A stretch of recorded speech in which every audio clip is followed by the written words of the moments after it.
కొంపకి నువ్వే నిప్పండించుకొని ఏడుస్తున్నావా? అంది వచ్చిన అవకాశాన్ని చేతుల్లో నాశనం చేసుకున్నావు. చేతులు కాలాక ఆకులు పట్టుకొని ఏం ప్రయోజనం? ఇక జన్మలో నీ భర్త నీకు దక్కడు. నీ అంతటి నువ్వే తలుపుల్ని మూసేసుకున్నావు. ఇప్పుడు ఎంత ఏడ్చి ఏం ప్రయోజనం? చేసిందంతా చేసి గొప్ప మానవత్వాన్ని ప్రదర్శించానని గర్వంగా ఫీల్ అవుతున్నావా?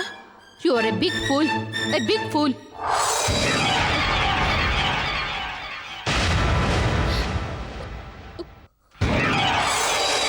లేదు వసుదా,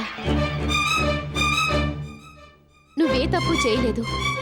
నీ వృత్తి ధర్మం నువ్వు నెరవేర్చావు. మోనా నీ సవితి కంటే ముందు సాటి ఆడది. ఆపదలో ఉన్నవారిని కాపాడటం మానవత్వం ఉన్న మనిషి కనీస ధర్మం. మంచికి పర్యాయ పదం నువ్వు. You are really great, really great.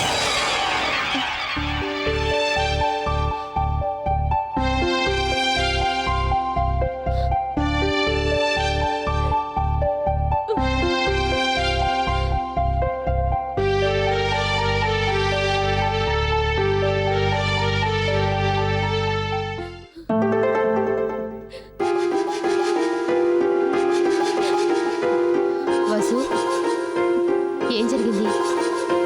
ఎందుకలా ఏడుస్తున్నావు? Please Vasu, control yourself. అసలు ఏం జరిగిందో చెప్పు. పొద్దున హాస్పిటల్కి మోనా వచ్చింది. తనెందుకు వచ్చింది హాస్పిటల్కి? నీతో ఏమైనా గొడవ పడిందా? అనరాని మాటలేమైనా అందా? చెప్పు వసు. లేదు, మోనా ఇప్పుడు గర్భవతి. కాలు జారి కింద పడితే కడుపు నొప్పని హాస్పిటల్కి వచ్చింది. రోజా కూడా వెంటే ఉంది. నేను మోనాకి ట్రీట్మెంట్ చేశాను. తన గండ నుంచి గట్టెక్కింది. నేను తనకి ట్రీట్మెంట్ చేయడం తప్ప? అబోర్షన్ కాకుండా పిండం నిలబెట్టడం నేను చేసింది తప్ప? అది వృత్తి ధర్మం కదా. చెప్పు సుహా, నువ్వే చెప్పు. Good, very good.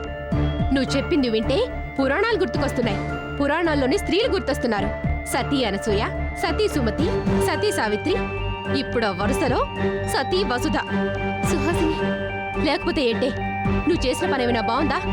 నీ భర్తని నీ కాకుండా చేసిన ఆ మోనా కడుపు నొప్పితో వస్తే దానికి అబోర్షన్ చేయాల్సింది పోయి ఎంచక్కా ట్రీట్మెంట్ ఇచ్చి సేవ్ చేసి పంపిస్తావా? అసలు నీకు బుద్ధుందా? నీ శత్రువుని నువ్వు వెతుక్కుంటూ వచ్చే అవకాశం ఎవరికైనా వస్తుందా? వచ్చిన అవకాశాన్ని యూటిలైజ్ చేసుకోకుండా మంచి మానవత్వం గడ్డ గుడ్డు అని ఆలోచిస్తావా? బాగుపడవే, నువ్వు ఈ జన్మలో బాగుపడవు. పైగా సమర్థింపు ఒకటి. నువ్వేమైనా మదర్ తెరీసా అనుకుంటున్నావా? నీకెవరైనా కిరీటం పెడతారనుకున్నావా?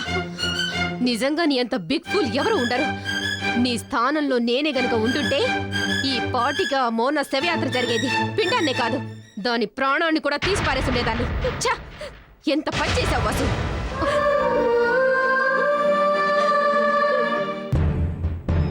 అబ్బా, నాకు పట్టరానంత ఆనందంగా ఉంది.